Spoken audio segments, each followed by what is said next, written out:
Hi, నా పేరు doctor Bharadwaj. నేను సీఈఓ అండ్ చీఫ్ డాక్టర్ ఫిడికస్ హోమియోపతి. రుమటాయిడ్ ఆర్థరైటిస్‌లో మీరు తెలుసుకోవాల్సిన ఇంపార్టెంట్ ఏంటంటే సైన్స్ అండ్ సింప్టమ్స్. సో, మీకు ఈ డిసీజ్ వస్తే సైన్స్ ఎలా ఉంటాయి? సింప్టమ్స్ ఎలా ఉంటాయి? ఒకవేళ మీకు ఈ డిసీజ్ ట్రీట్మెంట్ స్టార్ట్ చేసినప్పుడు ఏమేమి తగ్గుతున్నాయి? ఏమేమి పెరుగుతున్నాయని తెలుసుకోవడానికి సైన్స్ అండ్ సింప్టమ్స్ గురించి తెలుసుకోవడం చాలా ఇంపార్టెంట్. ఫస్ట్ వన్ ఏంటంటే జాయింట్ పెయిన్స్ ఉంటాయి. ఈ జాయింట్ పెయిన్స్‌లో ఫస్ట్ క్యారెక్టర్ ఏంటంటే సిమెట్రికల్. అంటే 2 సైడ్‌లు లెఫ్ట్ సైడ్ వస్తే రైట్ సైడ్ వస్తుంది. లెఫ్ట్ చేతికొస్తే రైట్ చేతికొస్తుంది. లెఫ్ట్ కాల్‌కొస్తే రైట్ కాల్‌కొస్తుంది. అంటే 2 సైడ్‌లు బాడీలో ఉన్న 2 సైడ్‌ల జాయింట్స్‌కి ఇది కామన్‌గా వస్తుంది. Next multiple joints. ఒక్క జాయింట్ కాదు. So, multiple joints more than 1 joint చేతులకు గానీ, ఫింగర్స్‌కి గానీ, కాళ్ళకి గానీ, టోస్‌కి గానీ మల్టిపుల్ జాయింట్స్‌కొస్తుందనమాట. ఇది వచ్చినప్పుడు జాయింట్స్ ఎలా ఉంటుందంటే రెడ్‌గా ఉంటుంది. ఎర్రగా అయిపోతాయి. బాగా స్వెల్లింగ్ ఉంటుంది. వాచిపోతాయి. అక్కడ నీరు చేరినట్టు అవుతుంది. స్వెల్లింగ్ అంటాము. ఎడిమా అంటామనమాట. కొంచెం వేడిగా కూడా ఉంటుంది. ఆ జాయింట్ పట్టుకొని చూస్తే కొంచెం వెచ్చగా కనిపిస్తుంది. అదే విధంగా జాయింట్ స్టిఫ్‌నెస్. జాయింట్ గట్టిగా అయిపోతుందనమాట. మీ మూవ్‌మెంట్ రిస్ట్రిక్షన్ అయిపోతుంది. స్వెల్లింగ్ ఉంటుంది. అంటే వాపు కూడా మనం కామన్‌గా చూస్తాం ఈ డిసీజ్‌లో. అదే విధంగా నాడ్యూల్స్ అంటామనమాట. నాడ్యూల్స్ అంటే ఏంటంటే గట్టిగా మనకి ఇలా తగులుతుంటాయి. మనము జాయింట్స్ పైన ఇలా ఫింగర్ పెట్టి టచ్ చేస్తే ఏదో ఫారిన్ ఆర్గాన్, ఫారిన్ బాడీ మన జాయింట్‌లో ఉన్నట్టు అని అనిపిస్తుందనమాట. దాన్ని నాడ్యూల్స్ అంటాం. నాడ్యూల్స్ కూడా కామన్ సింప్టమ్ ఈ డిసీజ్‌లో. నెక్స్ట్ మెయిన్‌గా ఫస్ట్ ఎక్కడ ఇన్వాల్వ్‌మెంట్ ఉందంటే హ్యాండ్స్ ఇన్వాల్వ్‌మెంట్ ఉంటుంది. అంటే మన చేతుల్లో మెయిన్‌గా వస్తుంది. తర్వాత రిస్ట్‌లో వస్తుంది. చేతుల నుంచి అంటే చేతి వేళ్ళ నుంచి రిస్ట్‌కి వస్తుందనమాట. ఇది మనం కామన్‌గా చూసే సింప్టమ్స్. మనం హ్యాండ్‌లోని ఫింగర్స్‌కొచ్చేటప్పటికి ఫస్ట్ ఏ జాయింట్‌కి ఎఫెక్ట్ అవుతుందంటే మెటాకార్పోఫారింజియల్ జాయింట్స్ అంటారు. అంటే మన ఈ నకుల్ అంటాం కదా! సో, ఈ నకుల్ జాయింట్స్‌కి, ఈ జాయింట్స్‌కి ఫస్ట్ పెయిన్ అనేది స్టార్ట్ అవుతుందనమాట. నెక్స్ట్ ఏ జాయింట్స్ వస్తాయంటే ప్రాక్సిమల్ ఇంటర్ఫెరెంజియల్ జాయింట్స్ అంటారు. ప్రాక్సిమల్ ఇంటర్ఫెరెంజియల్ జాయింట్స్ అంటే ఈ జాయింట్స్.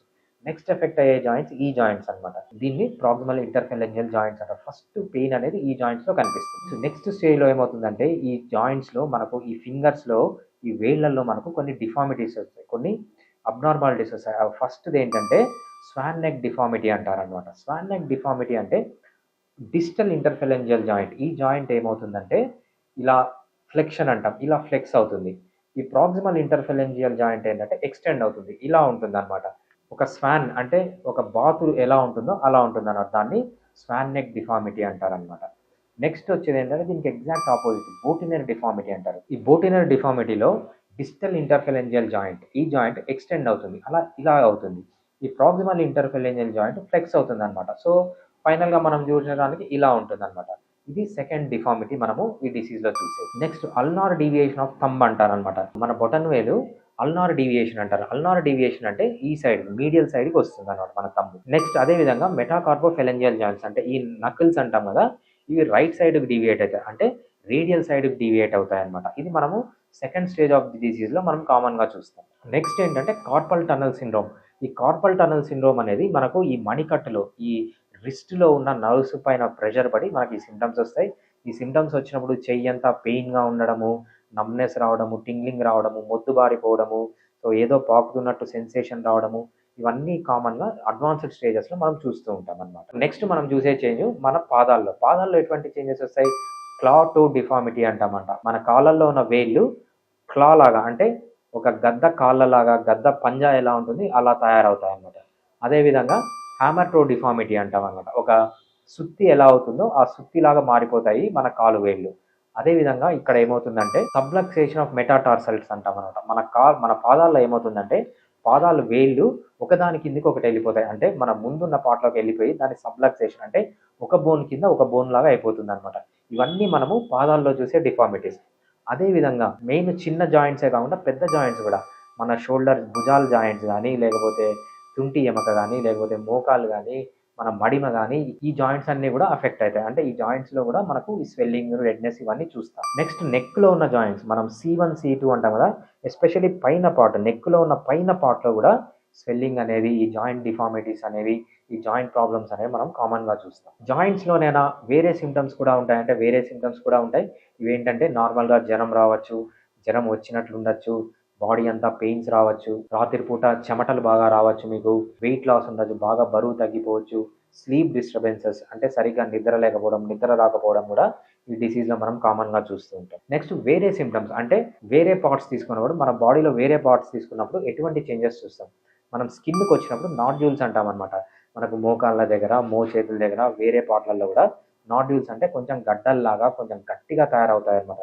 దీన్ని నాడ్యూల్స్ అంటాము. అదేవిధంగా స్కిన్ అంతా కొంచెం పర్పుల్ అయిపోవడము, స్కిన్‌లోంచి లైట్‌గా బ్లీడింగ్ రావడము, స్కిన్‌లో అల్సర్స్ ఫార్మేషన్ కావడం. అల్సర్స్ ఫార్మేషన్‌గా అంటే బాడీలో మొత్తం స్కిన్ పైన కురుపులులాగా ఫార్మ్ కావడము, ఇవన్నీ కామన్‌గా చూస్తుంటాం. ఇవన్నీ స్కిన్ అఫెక్షన్స్ అన్నమాట. నెక్స్ట్ ఐస్‌కొచ్చినప్పుడు కళ్ళల్లో ఎటువంటి ప్రాబ్లమ్స్ వస్తాయి? కళ్ళల్లో స్క్లీరోసిస్ అంటారు, ఎపిస్క్లీరోసిస్ అంటారు. సో ఏమవుతుందంటే కళ్ళు రెడ్‌గా అయిపోవడము, పెయిన్ రావడం, స్వెల్లింగ్ రావడం, కళ్ళు వేడిగా రావడము, కళ్ళు బాగా డ్రై అయిపోవడము, ఇవన్నీ మనము ఈ డిసీజ్‌లో కామన్‌గా చూస్తూ ఉంటాం. నెక్స్ట్ లివర్‌లో ఎటువంటి ప్రాబ్లమ్స్ వస్తాయి? లివర్ డ్యామేజ్ అయినప్పుడు ఆకలి లేకుండా ఉండడము, అదేవిధంగా సీఆర్‌పీ అంటాం. సి రియాక్టివ్ ప్రోటీన్ మన బాడీలో రైజ్ కావడము. సో ఇవన్నీ మనం ఇండైజెషన్ ప్రాబ్లమ్స్, ఇవన్నీ మనము లివర్ ఎఫెక్ట్ అయినప్పుడు కామన్‌గా చూస్తూ ఉంటాం. నెక్స్ట్ కార్డియోవాస్కులర్ సిస్టమ్ అంటే మన హార్ట్ పైన ఎటువంటి ఎఫెక్ట్ చూపిస్తుంది? హార్ట్‌ని మనము ఒక ప్రొటెక్టివ్ లేయర్ ఉంటుందన్నమాట. దాన్ని పెరికార్డియం అంటారు. ఈ పెరికార్డియం అనేది ఇన్‌ఫ్లేమ్ అవుతుంది. ఇక్కడ కూడా డ్యామేజ్ జరుగుతుంది. ఇక్కడ కూడా రెడ్‌నెస్, స్వెల్లింగ్ వస్తుంది. అంతేకాకుండా మయోకార్డైటిస్ అంటారు. మయోకార్డైటిస్ అంటే హార్ట్ మజిల్, మన హార్ట్ కూడా ఒక మజిల్ కదా! ఆ మజిల్ కూడా ఇన్‌ఫ్లేమ్ అవుతుంది. అక్కడ పెయిన్స్ రావడము, రెడ్‌నెస్ రావడం, స్వెల్లింగ్ రావడము. నెక్స్ట్ స్టేజ్‌లో ఏమవుతుందంటే హార్ట్‌లో బ్లాక్స్ రావడము. కొలెస్ట్రాల్ అక్కడ పేరుకొని పోయి మయోకార్డియల్ ఇన్ఫార్క్షన్, హార్ట్ అటాక్స్ అంటారు కదా! ఇది కూడా రావడానికి చాలా ఎక్కువ ఛాన్స్ ఉంది ఈ డిసీజెస్‌లో. నెక్స్ట్ గ్యాస్ట్రో ఇంటెస్టైనల్ సిస్టమ్ అంటే మన జీర్ణ వ్యవస్థ. జీర్ణ వ్యవస్థ వచ్చేటప్పటికి నోరు బాగా డ్రై అయిపోవడం అనేది మనం కామన్‌గా చూస్తూ ఉంటాం. నెక్స్ట్ న్యూరలాజికల్ సిమ్టమ్ అంటే మన నరాలకు సంబంధించినవి ఏవేమి ఉంటాయి? బాగా వీక్‌గా కావడము, డిప్రెషన్ రావడము, యాంగ్జైటీ రావడము, ఆతృత రావడము, సో బాగా అనీమియా వచ్చి అంటే రక్తం పడిపోయి వీక్‌నెస్ అనేవి కూడా మనము నర్వ్ సిమ్టమ్స్ లాగా అంటే నరాలకు సంబంధించిన బలహీనత కూడా బాగా చూస్తూ ఉంటాం. Next bone. ఎముకల్లో ఎటువంటి ప్రాబ్లమ్స్ వస్తాయి? ఎముకల్లో వచ్చేటప్పటికి ఎముక అనేది చాలా వీక్ అయిపోతుంది, మెత్తగా అయిపోతుంది. చాలా ఈజీగా ఫ్రాక్చర్ కావడం గానీ, కింద పడిపోయి విరిగిపోవడం గానీ జరుగుతుంది. Next bone marrow. Bone marrow అంటే మనకు మూలగ అంటాం కదా! దాంట్లో ఎటువంటి చేంజెస్ వస్తాయి? మూలగ మనకు మెయిన్‌గా ఏంటంటే ఆర్బీసీని ప్రొడ్యూస్ చేస్తుంది. మన రక్తాన్ని ప్రొడ్యూస్ చేస్తుంది. ఎప్పుడైతే మూలగలో ప్రాబ్లమ్స్ వస్తాయో మన రక్తం పడిపోవడము, రక్తం శాతం తగ్గిపోవడం, ఎస్పెషల్లీ ఆర్బీసీ అంటామనమాట. రెడ్ బ్లడ్ కార్పొరల్స్ గానీ, ఎర్ర రక్త కణాలు పడిపోవడం చాలా కామన్‌గా చూస్తుంటాం మనం ఈ డిసీజ్‌లో. అదేవిధంగా లంగ్స్‌కొచ్చేటప్పటికి మన ఊపిరితిత్తుల్లో ఎటువంటి చేంజెస్ వస్తాయి? ఊపిరితిత్తుల చుట్టూ ఒక ప్రొటెక్టివ్ లేయర్ ఉంటుందన్నమాట. ఆ లేయర్ డ్యామేజ్ అవుతుంది.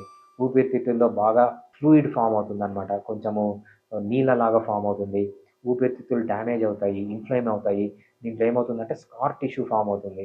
సో ఈ స్కార్ టిష్యూ అంటే ఏంటంటే మనకు బయట దెబ్బలు తగిలితే ఏ విధంగా మచ్చలు పడిపోతాయో, మన లంగ్స్‌లో కూడా మచ్చలు పడిపోయి షార్ట్‌నెస్ ఆఫ్ బ్రెత్, ఊపిరి సరిగ్గా ఆడకపోవడము, నడిస్తే ఊపిరి ఆడకపోవడము, ఈజీగా అలిసిపోవడము, అదేవిధంగా బాగా చెమట రావడము, కాఫ్ రావడము, ఇవన్నీ మనము లంగ్ డిజార్డర్‌లో చూస్తుంటాం.